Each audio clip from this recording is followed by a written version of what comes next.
यस्य स्वयं स्वभावाप्ति रभावे कृत्स्नकर्मणः तस्मै संज्ञानरूपाय नमोस्तु परमात्मने। जय बोलो पूज्यपाद आचार्य भगवान की जय। योग्योपादान योगेन दृषदः स्वर्णतामतां द्रव्यादिस्वादिसम्पत्तां वात्मनोऽप्यात्मतामतां। पाठ गईशा कवी सरला काय सांगितलं होतं अर्थ? दोन्ही श्लोकाचा अर्थ सांगा पटापटा. पहिलं, यस्य स्वयं स्वभावाप्तिरभावे कृत्स्नकर्मणः. ईशान बोल. माहिती की समजण्यासारखा काय अर्थ? ट्राय कर, मी सांगते. ज्यांनी स्वयं स्वभावाला प्राप्त केलं, काय झालं बाहेर मग तिथं?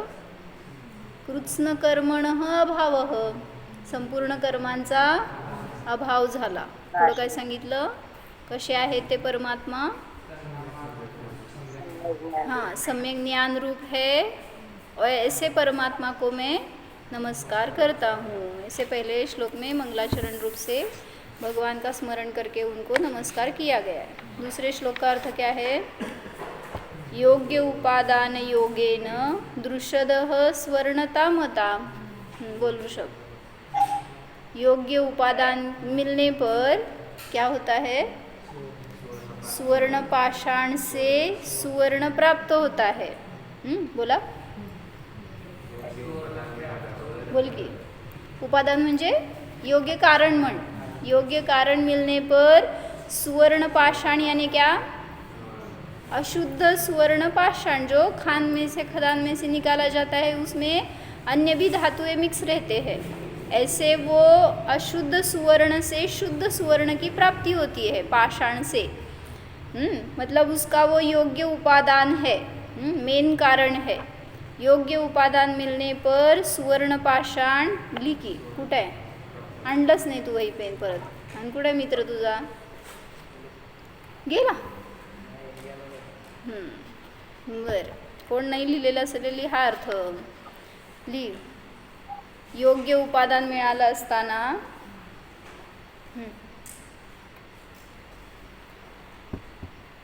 खाली ठेवू जिनवाणीचं आहे ते, त्याच्यावरच ठेव पुसून. योग्य उपादान मिळाल, हिंदी बोलायचं आहे. योग्य उपादान के मिलने पर सुवर्ण पाषाण सुवर्ण रूप से परिणमित होता है या सोना उसमें से निकलता है. वैसे ही योग्य द्रव्य स्वद्रव्य क्षेत्र काल के मिलने पर आत्मा भी परमात्मापना को प्राप्त होता है. या आत्मा से परमात्मा प्रकट होता है. तो मुझे थोड़ा सा आपको तत्व सिखाना था. महाराज जी की याद आ रही थी, इसलिए मैंने महाराज जी का समय सार लिया है और न्याय दीपिका ली है. तो उसमें विशाल भैया न्याय दीपिका घ्यायची आहे. त्याच्यामध्ये 206 पाने. तिकडच्या खालच्या कप्प्यात आहेत 2 पाहिजे. द्रव्य क्षेत्र काल भाव काल म्हटली ते कुठं कुठं तर लावायचं. द्रव्य घेतलेलं आहे. स्वद्रव्य स्वक्षेत्र स्वकाल और स्वभाव के मिलने पर आत्मा भी परमात्मा हो जाता है. मतलब आप अगर आज भव्य है तो आज आप सिद्ध क्यों नहीं है? आप भव्य है क्या? भव्य है, समझो आप भव्य है. आप आज तो आपको आज सिद्ध गति में क्यों नहीं है आप अभी? बोलात मज त्यांना दे, त्यांना एक पाहिजे असतं तर. फक्त ते शुद्ध काकी. आज आप द्रव्य क्षेत्र काल भाव सगळं मतलब हाँ, ये बताना ही रीज़न क्या?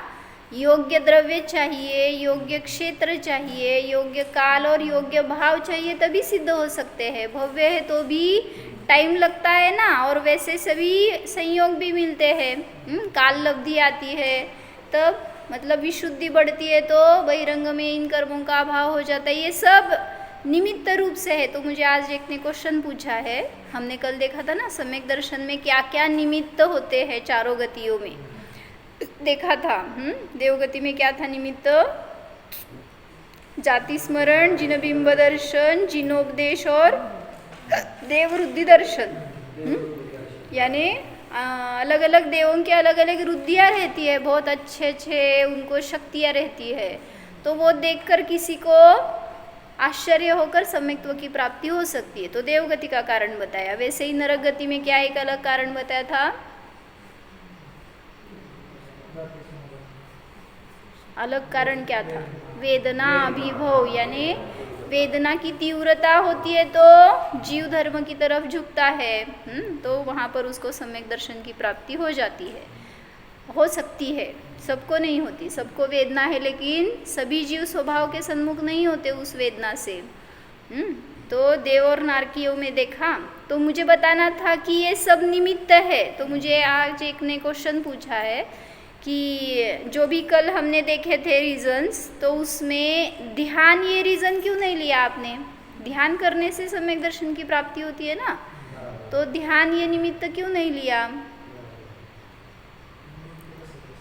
हाँ, वो निमित्त नहीं है, वो उपादान है। हमारी पर्याय है ना, हमारे परिणाम है, हमारे ज्ञान श्रद्धा गुण का परिणमन है जो शुद्धोपयोग होता है। मतलब अभी सम्यक दर्शन ही क्या है? सम्यक दर्शन किस गुण की पर्याय है बोलो? म्यूट। कौन से गुण की पर्याय है विशाल भैया? सम्यक दर्शन ये सम्यक ज्ञान होता है वो। सम्यक दर्शन श्रद्धा गुण की पर्याय है। तो श्रद्धा गुण इसको बोलते हैं त्रिकाली उपादान। दो प्रकार के उपादान बताए थे ना एक क्लास में, त्रिकाली उपादान और ये होता है क्षणिक उपादान, यानी पर्याय है इसकी। ये दो तरह के उपादान होते हैं, एक त्रिकाली उपादान और एक क्षणिक उपादान। तो ये सम्यक दर्शन जब प्रकट हो गया ना, तो इसी को आप अलग अलग नाम से क्या बोलते हैं? शुद्धोपयोग बोलेंगे, स्वसंवेदन बोलेंगे, ध्यान बोलेंगे। ये सब एकार्थवाची है। तो ये सब क्या है? उपादान है, निमित्त नहीं है। निमित्त क्या है उस टाइम पर? जिनबिंब दर्शन आदि। काय कळलं? मैंने अभी जिनबिंब दर्शन किया और मुझे सम्यक दर्शन की प्राप्ति हो गई, समझो। तो जो आपने ध्यान किया है ना, ऐसे ही देखकर नहीं होता। जिनबिंब दर्शन तो हमने कितनी बार किया है, लेकिन सम्यक दर्शन क्यों नहीं हुआ? क्योंकि जिन दर्शन करके निज दर्शन नहीं किया। मतलब वो कैसे है, वैसा मैं हूँ ये नहीं जाना, तो क्या फायदा? इकडे या, तुम्हाला दिसत नसलं तर ते टेबलवरच लिहायचं सर, बसा।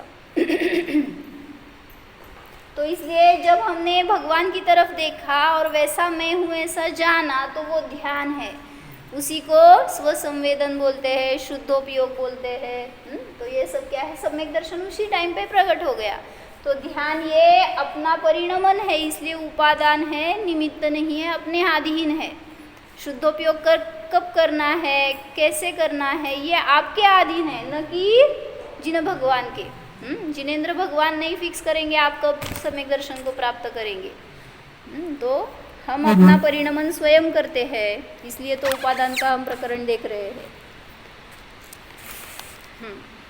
तो इसमें 200 नंबर का पेज है मेरे यहाँ पे, आपके यहाँ पे 206 पेज है। न्याय दीपिका अगर हो महाराज जी की, तो 206 नंबर पेज पर महाराज जी ने उपादान और निमित्त का थोड़ा सा विश्लेषण किया है, तो उसमें से देखते हैं।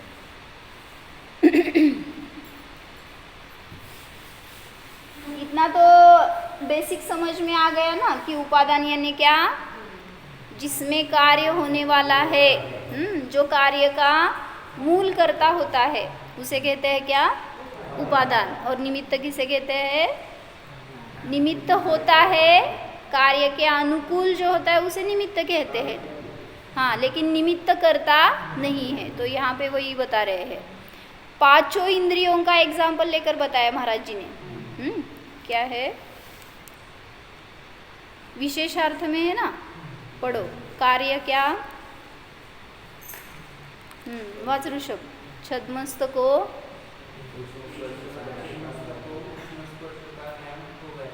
कार्य है ये, ऐसे कार्य होता है, जो भी कार्य है ना उसमें उपादान और निमित्त खोजना है हमें। अभी आप नीचे मत देखो।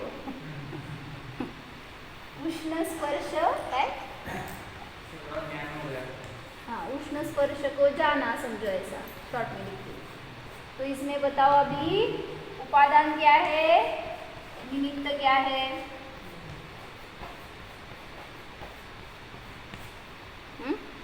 और क्या किया है, हाँ, तो नए लगाते हैं इसमें, व्यवहार नहीं और निश्चय नहीं, सामान्य देखते हैं हम, उसमें डीप में नहीं जाएंगे।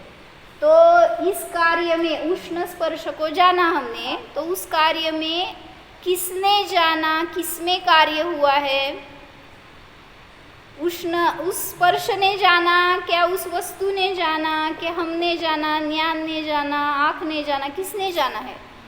उष्ण स्पर्श को जाना, तो जानने का कार्य हो गया है ना। तो उपादान क्या है, ज्ञान गुण या ज्ञान पर्याय, ऐसे समझ लेना। निमित्त क्या है उधर, उष्ण क्या, निमित्त क्या है, उष्ण ये तो ज्ञान हो, पर्याय है ना उसकी, जो पुद्गल द्रव्य उसकी पर्याय है वो, उष्ण शीत ये। लेकिन किसकी है वो, हमें ज्ञान हो गया ना, वो पर्याय प्रकट हो गई, तो उसमें कौन कौन निमित्त है, ये इंद्रिया है। स्पर्शनेन्द्रिय से जाना आपने, तो स्पर्शनेन्द्रिय ये स्पर्शनेन्द्रिय निमित्त है, स्पर्शनेन्द्रिय उपादान नहीं है, ये मुझे बताना है। क्या बताया मैंने, स्पर्शनेन्द्रिय उपादान क्यों नहीं है, हाथ से जाना ना आपने, ये उष्ण है, शीत है, तो हाथ नहीं होगा तो कैसे जानेंगे आप। गुणगुण केल्यावर मला ऐकायला येत नाही, जोरात बोला।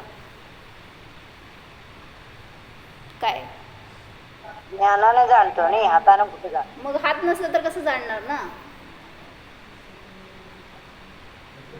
कुठं पण अंगाला स्पर्श झाला तर जाणू शकतो।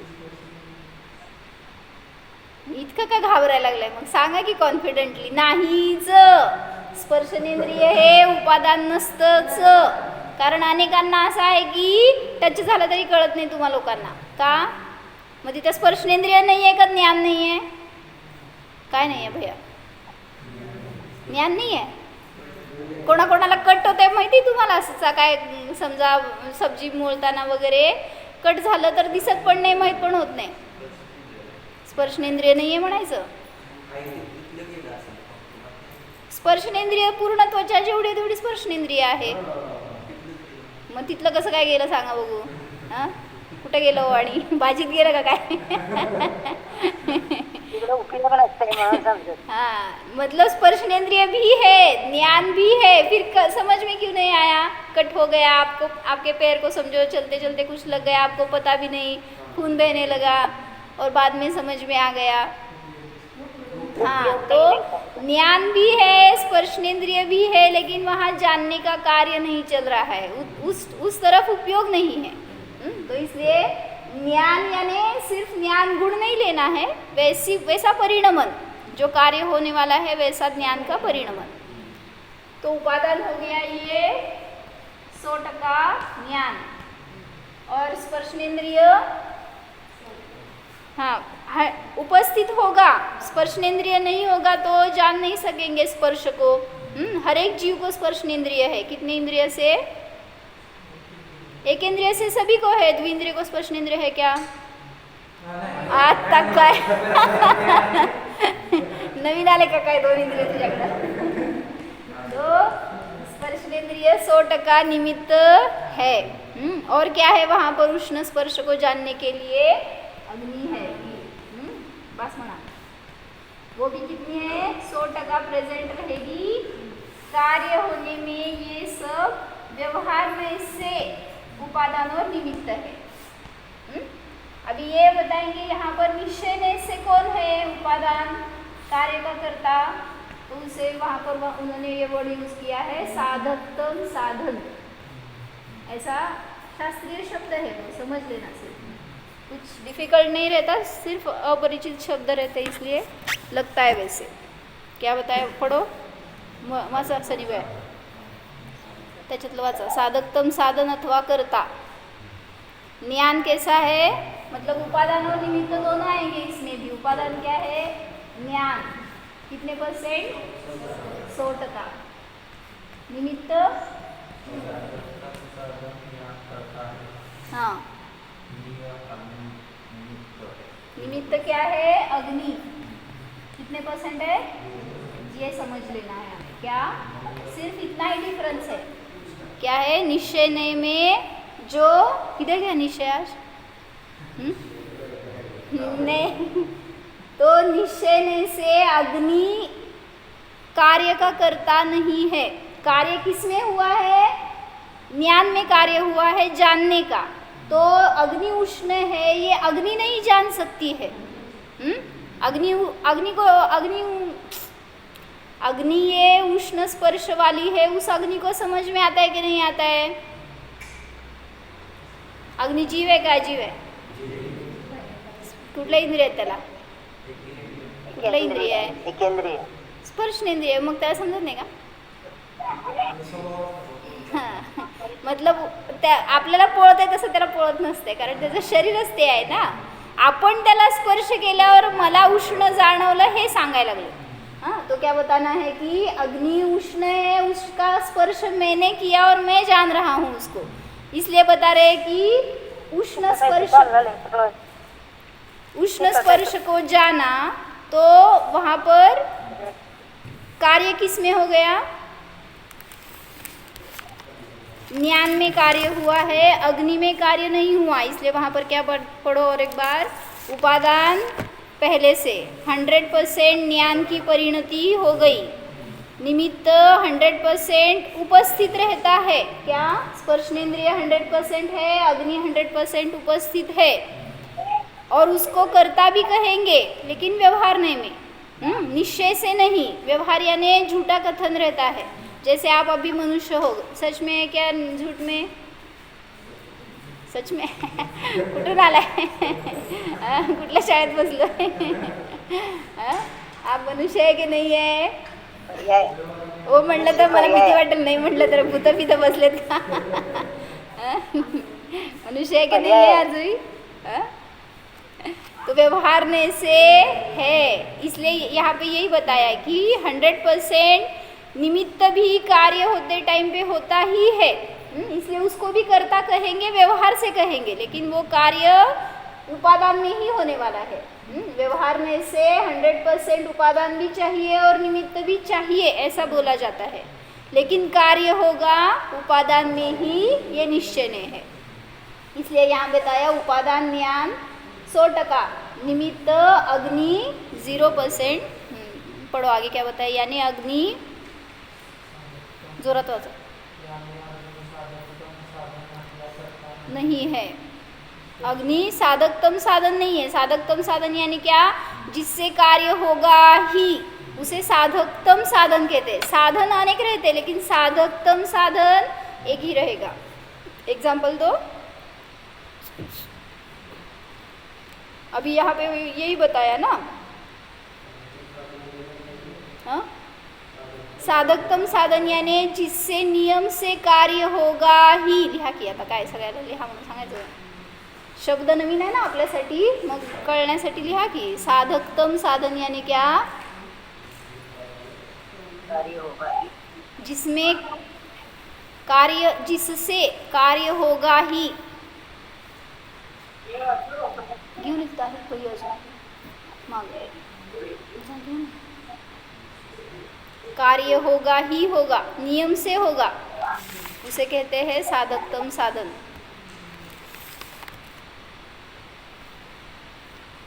जैसे कल हमने देखा था, जो आटे से रोटी बनाई तो साधकतम साधन क्या है?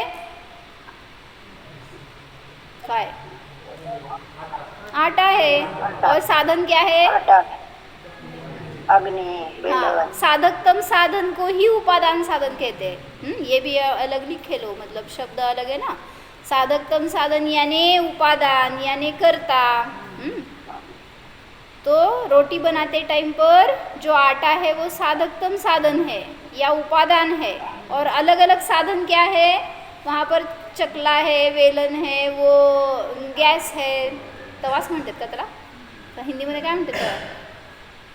ओ हिंदीमध्ये काय म्हणतात तव्याला? हां, चुला. चुला म्हणजे खाली अग्नी झाली, ती चूल झाली.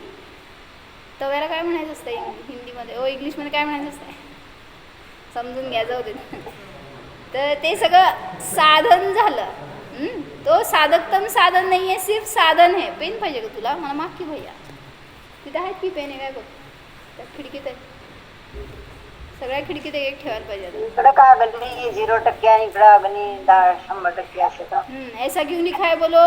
अग्नि इधर 100% और इधर 0% क्यों लिखा है बोलो? अग्नि का कुछ काम नहीं है ऐसा बोल रहे, और उगीचाच अग्नि है तिथं.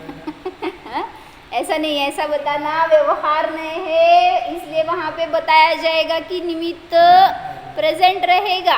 100% वहाँ पर निमित्त भी चाहिए जब कार्य होने वाला है, लेकिन कार्य होगा तो उपादान में ही होगा, इसलिए यहाँ पर 0% बताया है. तो इसे निश्चय नहीं कहते, इसे व्यवहार नहीं कहते हैं. व्यवहार में 100% उपादान भी रहता है और 100% निमित्त भी रहता है, और निश्चय से कार्य बताते टाइम पर किस में हो गया? तो उपादान में ही हुआ, इसलिए 100% ज्ञान बताया और 0% अग्नि. अभी वो बुक्स बंद करो और मुझे बताओ आंसर. बंद करो. समजलं ना तुम्हाला? हां, आता 5 इंद्रियांवर घटवलं आहे महाराजजींनी. आता मी तर एक समजलं ना, नाही समजलं तर विचारा काय मग सांगणार, आणि नाही विचारलं तर मी विचारणार.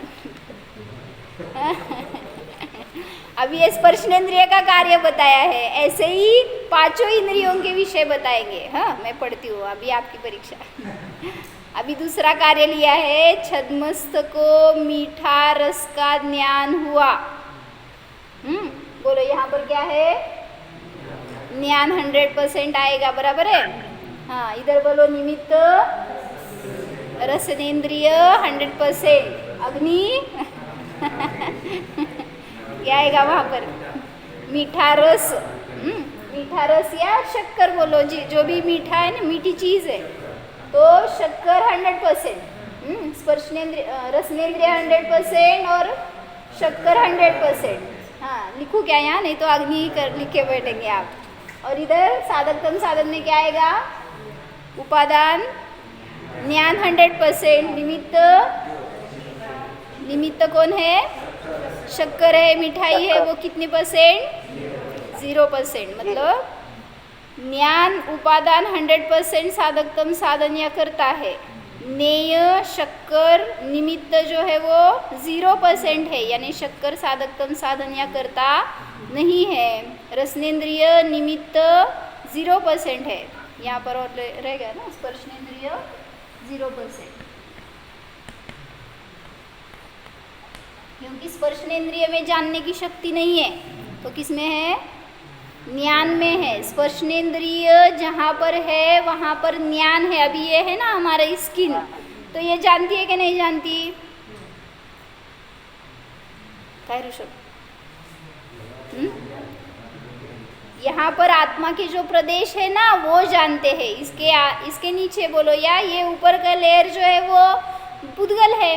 पुद्गल में तो जानने की शक्ति नहीं है, तो इससे नीचे जो आत्मा के प्रदेश है उसमें जानने की शक्ति है. इसलिए बताते हैं कि अगर अग्नि का स्पर्श हो गया तो हमें हीट लगता है, क्या उष्ण का ज्ञान हो जाता है. तो इसलिए स्पर्शनेन्द्रिय जानने के लिए साधकतम साधन नहीं है, ऐसा बताना. ये वर्ड है, ये यूज़ करके बताओ. अभी आगे समझ में आ गया? यानी रसनेन्द्रिय साधकतम साधन या करता नहीं है. यही वास्तविक व्यवस्था है जो निश्चय से बताई जाती है. आगे बताओ, घ्राणेन्द्रिय का विषय बोलो. छद्मस्त को सुगंध का ज्ञान हो गया। बोलो सभी अभी। उपादान 100% ज्ञान की परिणति हो गई, ये पूरा बता रहा है। 100% ज्ञान की परिणति हो गई तो जाना ये सुगंध है। आगे निमित्त 100% घ्राणेन्द्रिय है और यहाँ पर सुगंधी फूल है, वस्तु है कुछ इत्र आदि है, तो ये सुगंधी वस्तु 100% है। कौन से नए से अभी पूरा बताना है आपको, मैं ही बोल रही हूँ पूरा। हाँ, व्यवहार नए से, ऐसा बोलो, व्यवहार नए से उपादान ज्ञान 100% आहे। निमित्त घ्राणेंद्रिय 100% आहे, सुगंधी वस्तू 100% आहे। व्यवहार नयाने। अभी इधर से बोलो, साधकतम साधन या करता उपादान 100% साधकतम साधन ज्ञान करता है। हाँ, और निमित्त कोण कोण आहे ते सांगा की। घ्राणेंद्रिय 0%, सुगंधी वस्तू भी। विशाल भैया काय बोलला का? सगळ्यांना हो हो म्हणाले का? मागून पाठिंबा काय म्हणती?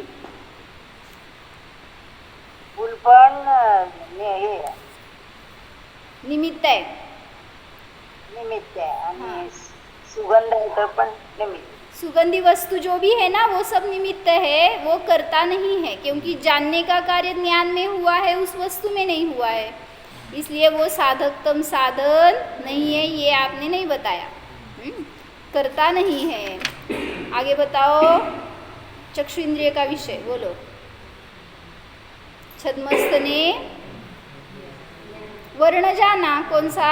लाल वर्ण जाना, यहाँ पे लिखा है लाल रंग का ज्ञान हो गया। बोलो। व्यवहार में से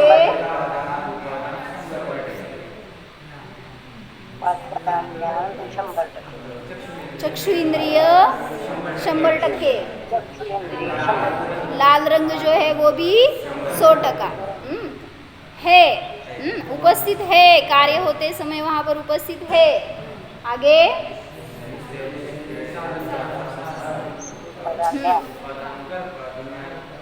उपादान करता साधकतम साधन कौन है? ज्ञान है, वो 100% है। आगे चक्षु इंद्रिय और लाल वस्तु जो भी है या लाल रंग है वो 0% काय म्हणलं? करता नहीं है। 0% है, यानी कार्य में करता नहीं है, साधकतम साधन नहीं है। कौन से ने से? निश्चय ने से। निश्चय ने क्या बताता है? निश्चय ने यानी क्या? वस्तु का जैसा स्वरूप है वैसा बताने वाला होता है, वो निश्चय नहीं होता है। लिखो, वास्तविक स्वरूप बताने वाला निश्चय नहीं होता है, या सही सच्चा स्वरूप बताने वाला निश्चय नहीं होता है। ते द्या तिला, नहीं तर लिहा तुम्ही।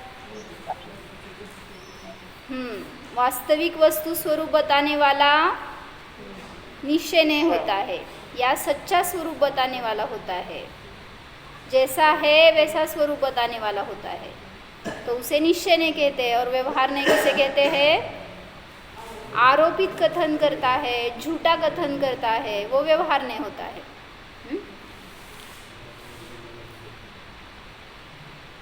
चलो, कौन सा इंद्रिय रह गया? कर्णेंद्रिय। बताओ क्या? छद्मस्त को ध्वनि या शब्द का यानी उपदेश का ज्ञान हो गया। छद्मस्त को उपदेश का ज्ञान हो गया। बोलो, कर्ता कौन है? व्यवहारने से उपादान ज्ञान 100% है। आगे निमित्त कर्णेंद्रिय 100%, शब्द उपदेश ये जो भी है ना तो वो 100% है। हाँ, या कोई उपदेश आप जो सुन रहे हैं वो उपदेश 100% है।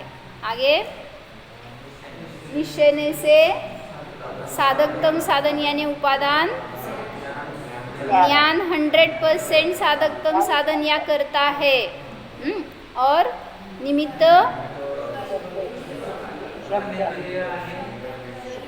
शब्द शब्द, ध्वनि या कर्णेंद्रिय, ये क्या है? 0 और उपदेश? 0%. उपदेश, उपदेश कुठं घेऊ? मग घ्या की. उपदेश भी 0% कार्य का करता नहीं है, मतलब उपदेश से कार्य होने वाला नहीं है.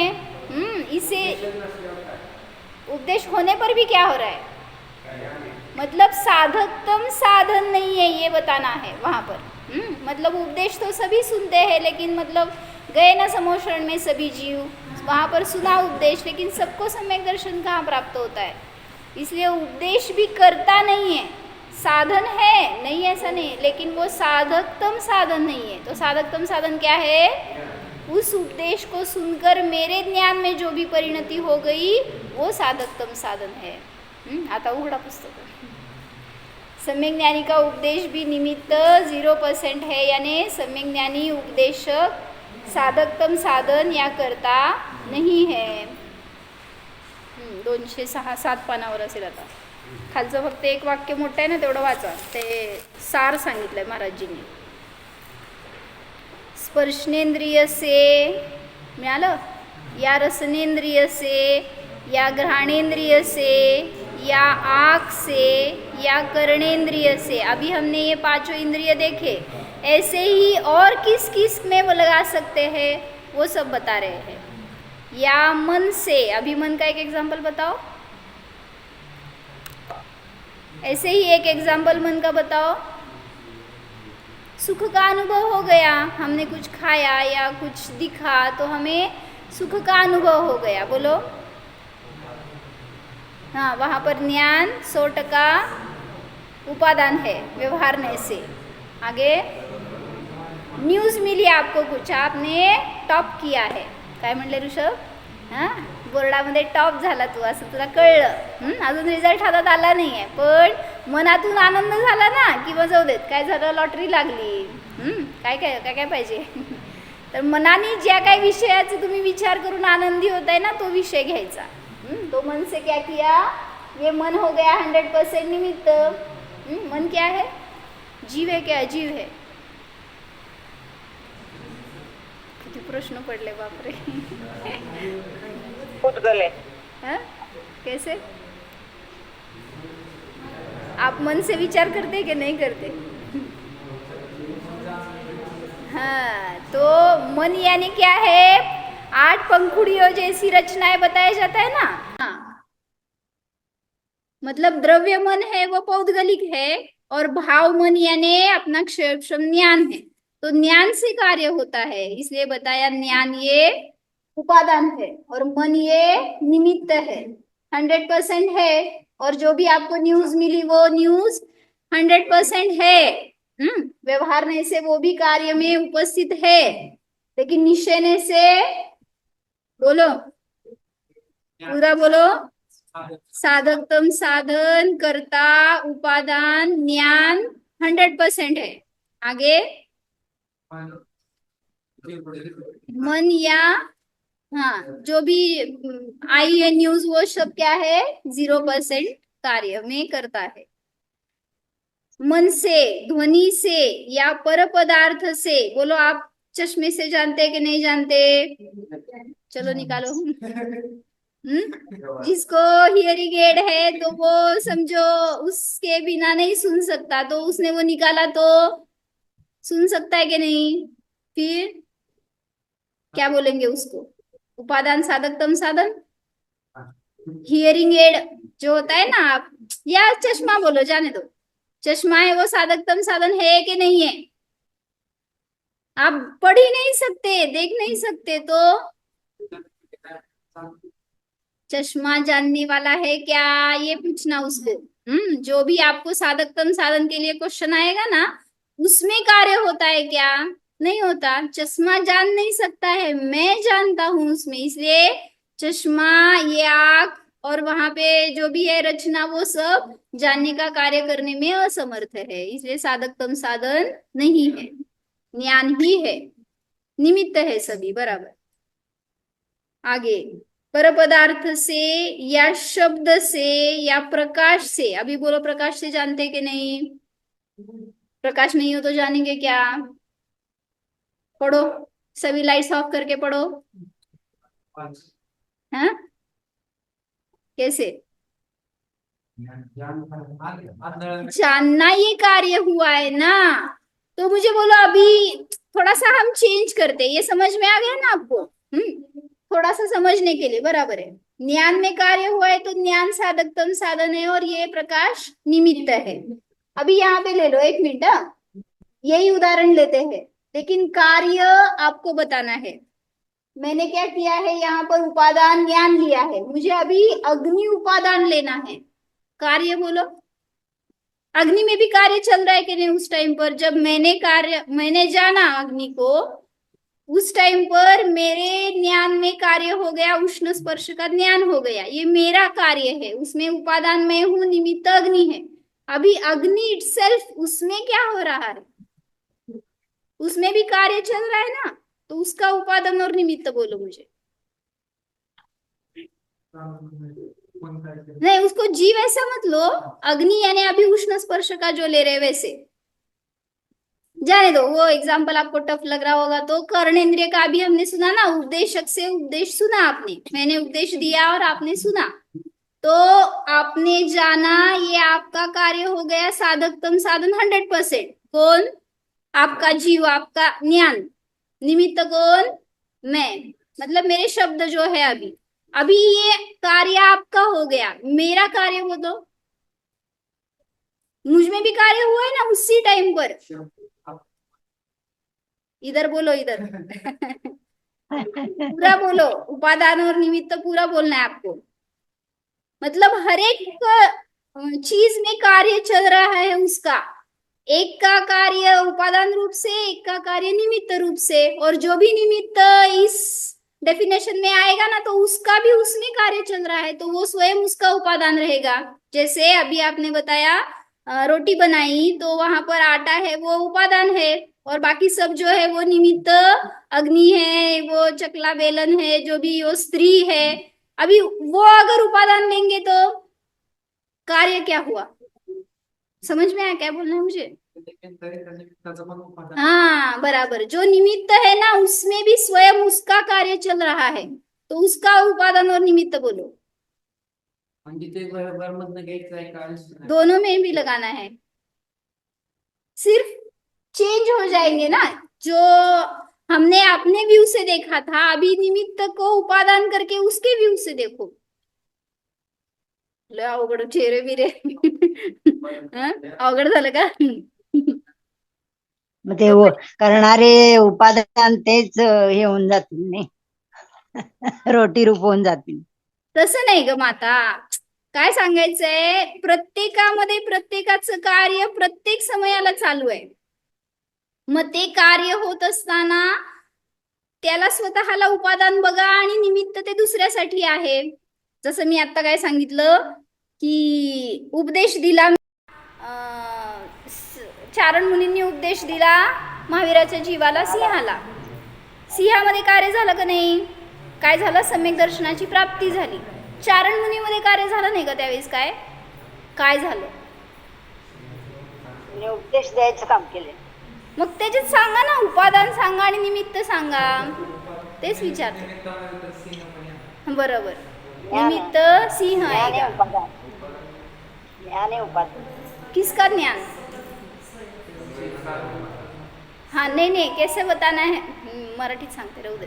तर म्हणजे काय सांगायचंय, मुनींनी उपदेश दिला आणि सिंहाच्या जीवाने उपदेश ग्रहण केला. सिंहाच्या जीवामध्ये सम्यक दर्शनाची प्राप्ती झाली. मुनींच्या जीवामध्ये काय झालं? भाव झालेत, मला याला उपदेश द्यायचाय, या भावाचा ते करतायत स्वयं. म्हणून दोन्हीकडनं कार्य होतं हे दाखवायचं होतं मला. म्हणजे आता इथं दोघांचं पण घेऊ आपण. मुनींचं म्हणजे त्या सिंहाच्या जीवाला सम्यक दर्शन झालं तर तिथं त्याचं ज्ञान म्हणा, सिंहाचं ज्ञान बरं का, हे सिंहाच्या जीवामध्ये जे परिणमन झालं ते 100%. आणि इथं निमित्त काय असणार? खडू कुठे ठेवली दुसरं? उपदेश, मुनी किंवा कर्णेंद्रिय जे काय आहे ते सगळं 100% आहे. राहू दे इथं वेळ. तर हे सिंहाच्या जीवामध्ये झालेलं कार्य व्यवहाराने निश्चयाने सांगा. उपादान, साधकतम साधन, ज्ञान त्या सिंहाचं 100% करता आहे आणि बाकी सगळं 0% आहे, निमित्त. म्हणजे कोण? मुनी करता नाहीत. मुनी असतात पण मुनी करत नाहीत. काय करत नाहीत? उपदेश देत आहेत फक्त, पण त्यांना सम्यक दर्शन नाही झालं. कोणाला झालं? त्यांच्यामध्ये झालेलं कार्य बघतोय आपण. तर हे सिंहाचं कार्य झालं, त्याच वेळी मुनींच्या मध्ये काय कार्य झालं सांगा. उपदेश करण्याचे भाव झाले ना. म्हणजेच काय म्हणायचं आता? ते परिणाम म्हणा त्यांचे. मुनींचे परिणाम, विशुद्धी, उपदेश देण्याचे भाव 100%. निमित्त सिंहाचा जीव किंवा त्यांचा त्यावेळेसचा तसा कर्मांचा उदय. जसं की मी तुम्हाला ज्ञान देतेय तर माझ्या ज्ञानावरणाचा ऱ्हास होतो बरं का. तुम्ही ज्ञान ग्रहण करताय, तुमच्या पण ज्ञानावरणाचा ऱ्हास होतो, अंतराय कर्माचा ऱ्हास होतो. ज्ञान ग्रहण करत असताना मी माझा अडथळा पण कमी केला आणि त्याच्या निमित्तात ज्ञानाची विशुद्धी वाढली. तुम्हाला ज्ञान ग्रहण केलं तर तुमचं पण ज्ञानावरण कमी झालं. याच्याविषयी अज्ञान होतं ते दूर झालं, म्हणजेच ज्ञानावरणाचा ऱ्हास झाला आणि विशुद्धी वाढली, म्हणजे अंतराय कर्म पण दूर झालं. थोडक्यात जेवढं समजतं तेवढं घ्या. तर या इथं सिंह पण किती आहे? 100% निमित्त आहे बरं का. उपादान मुनींचा जीव आहे आणि निमित्त सिंहाचा जीव आहे. इथं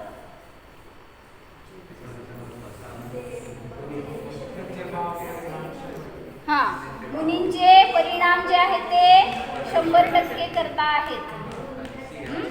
आणि सिंह ते शब्द ते सगळं काय हो? 1000 समजाल. तर हे 0% कार्याचा करता. म्हणजे साधकतम साधन कोण आहे? ज्याच्यामध्ये कार्य घडलं त्याला म्हणायचं साधकतम साधन, त्यालाच म्हणायचं उपादान, त्यालाच म्हणायचं करता. 3 शब्द सांगितले ना. कुठले कुठले सांगूया? साधकतम साधन, उपादान आणि करता. ज्याच्यामध्ये कार्य झालं ते फक्त समजून घ्यायचे कशामध्ये झालं. मला आनंद झाला जेव्हा मी उपदेश ऐकला, वाचला, मला आनंद झाला. निमित्त कोण? जे काय निमित्त भैया, उपादान ज्ञान आहे माझं, आनंद गुण आहे म्हणा आनंद झाला तर. आणि निमित्त काय आहे? उपदेश जे काय ऐकला मी, भगवंतांचं दर्शन केलं, हे सगळं निमित्त आहे. मग निमित्ताने कार्य होत नाही हे खोडायसाठी म्हणून इथं हे सांगितलं. मग महाराजांनी याच्यामध्ये निमित्त उपादान समजून काय फायदा हे थोड्या 2 वाक्यात सांगितलंय. वाचते. समयसारच्या 162 पानावर लिहिलंय. निमित्त उपादान का सत्य स्वरूप जानने से जीवन में लाभ. जहाँ उपादान कार्यरूप परिणमन करता है वहाँ निमित्त स्वयं होता है. यह सिद्धांत है. काय काय? जहाँ पर कार्य होता है वहाँ पर एक उपादान रहेगा, एक निमित्त होगा ही. ऐसा नहीं है कि सिर्फ उपादान ही है, निमित्त नहीं होता, ऐसा नहीं है. म्हणजे काय म्हणायचं सांगा महावीरांना? मोक्ष झाला, उपादान काय निमित्त काय? कोणच नाही आहे दुसरं तिथं, महावीर एकटेच आहेत. मग उपादान आहे, निमित्त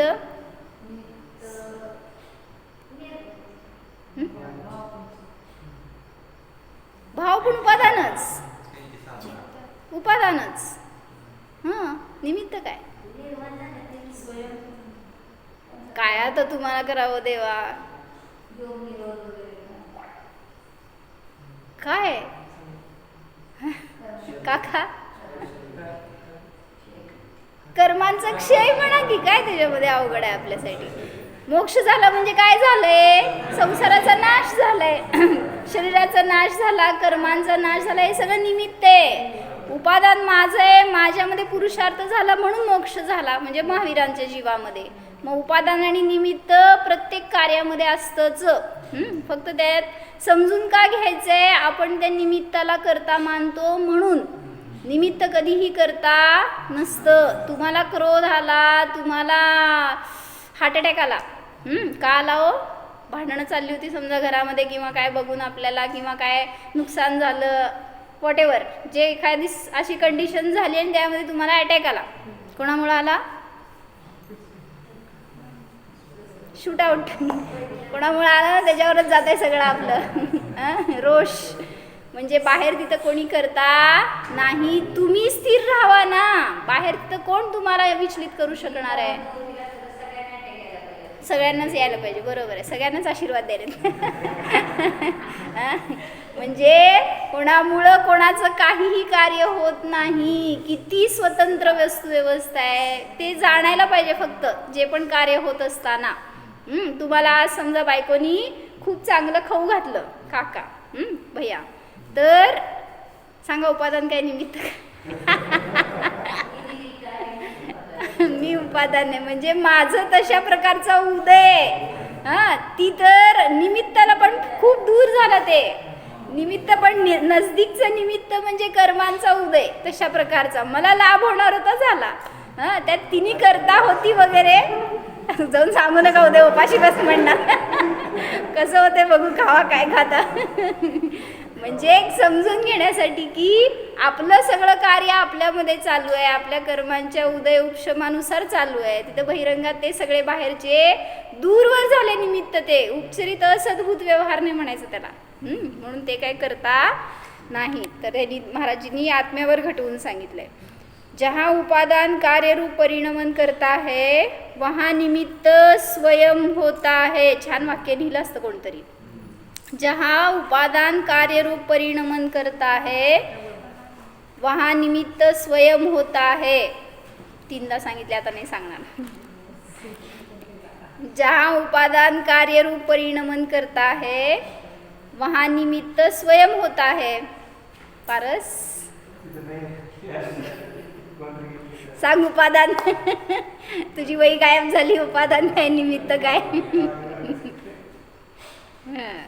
यह सिद्धांत समझने से मेरे पास मेरा आत्मद्रव्य है, उसका शुद्धात्मानुभव लेने के लिए मैं स्वतंत्र हूँ, ये बता रहे हैं. जहाँ उपादान कार्य रूप परिणमन करता है वहाँ निमित्त स्वयं होता है. तर माझ्यामध्ये शुद्धात्मानुभवाचं कार्य झालं. कोणामुळं झालं? सनीबाया, कोणामुळं झालं?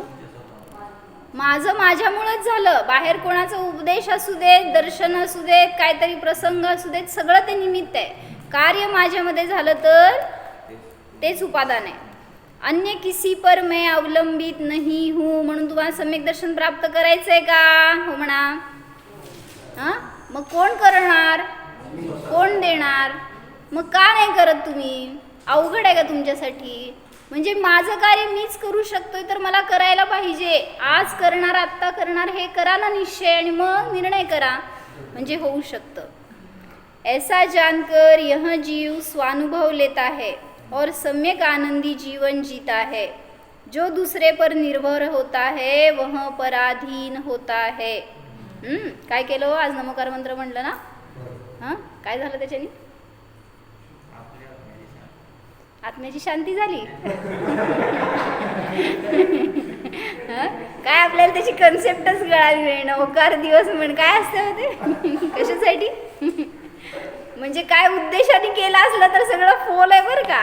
माझं काहीतरी असं व्हावं तसं व्हावं म्हणून विशुद्धीसाठी करा, काय पण करा, चालतंय मग त्याच्या मागं. पण काय उद्देशाने नको, आणि त्याच्या निमित्तात कुठली आपल्याकडनं विराधना व्हायला नको, हे पण माहिती असावं. ऐकलं का मोदीजींचं भाषण? अक्षरशः मला वाटलं मी प्रवचन करायचं का ते करायला. सम्यक दर्शन, सम्यक ज्ञान कधी ऐकलं का प्राईम मिनिस्टरच्या तोंडातनं? म्हणजे देशाची, जगाची भाषा बोलणारा. सम्यक दर्शन काय, सम्यक ज्ञान, सम्यक चारित्र, नवतत्व, असं सगळं चाललं होतं. मला वाटलं कोणीतरी प्रवचनकार समोर उभारले. कोणतरी लिहून दिलं असेल की, पण तरी सुद्धा नाही, त्यांनी त्यांचा एक्सपिरियन्स सांगितला. मला लहानपणापासून म्हणले जैन मुनींचं साधूंचं खूप सानिध्य मिळालं आणि त्यामुळं त्यांनी जरासं डिवोटेड आहेत जिन धर्माकडं. त्यामुळं ते गेले होते ना कुठेतरी फॉरेनमध्ये आणि त्यांना काहीतरी वाक्य लिहायला लावलं होतं त्या बोर्डवर. त्यांनी पहिलं वाक्य लिहिलं होतं अहिंसा परमो धर्म. म्हणजे आहेत त्यांच्यावर संस्कार काहीतरी, ते निमित्तात म्हणायचं उपादान त्यांचं. स्वाधीन स्वतंत्र जीवन जीने के लिए समीचीन वस्तु व्यवस्था का ज्ञान उपयोगी है. दूसरा कोई मुझे सुखी अथवा दुखी नहीं करता. जब मैं स्वयं ही सुखी अथवा दुखी रूप परिणमन करता हूँ, तब मैं स्वयं ही आनंदी जीवन जीने के लिए भी समर्थ हूँ. मेरा कार्य करने के लिए मैं ही पूर्ण समर्थ एवं स्वतंत्र हूँ. ऐसा समझ में आता है. म्हणजे उपादाने निमित्त समजून मी स्वतःला सुखी बनवायचं, दुःखी बनवायचं का अतींद्रिय आनंदी बनवायचं, हे सगळं माझ्यावर आहे. हे वाक्य राहीलच का आपला अर्थ. शब्द से, प्रकाश से, या सम्यक ज्ञानी उपदेशक से, या शरीर से, या सहनन से, मिळालं, या ज्ञेय से, या क्षेत्र से, या तीर्थ क्षेत्र से, या लिंग से, या बाह्य अन्य किसी से जानते हैं इत्यादि. यह सब व्यवहार में उपचार से यानी असद्भुत व्यवहारने से कथन किया जाता है. हे सगळे निमित्तामध्ये घातलेत. उपादान काय आहे, ज्याच्यामध्ये कार्य झालं ते उपादान आहे, बाकी सर्व निमित्त आहे. म्हणून निमित्तावर विसंबून राहू नका, निमित्ताला दोष देऊ नका, निमित्ताची वाट बघू नका. जे काय होणार ते माझ्यामध्ये होणार आहे, तर मला पुरुषार्थ करावा लागणार, म्हणून पुरुषार्थ करा. हो. जाणा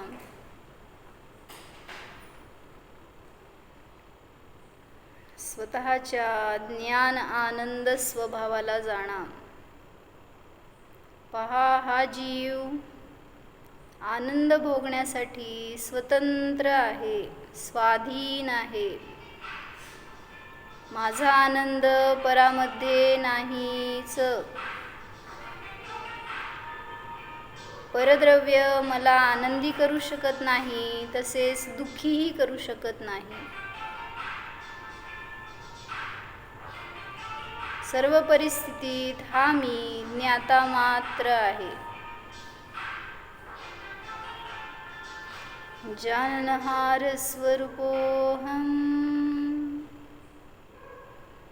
स्वाधीन स्वरूपोऽहम्.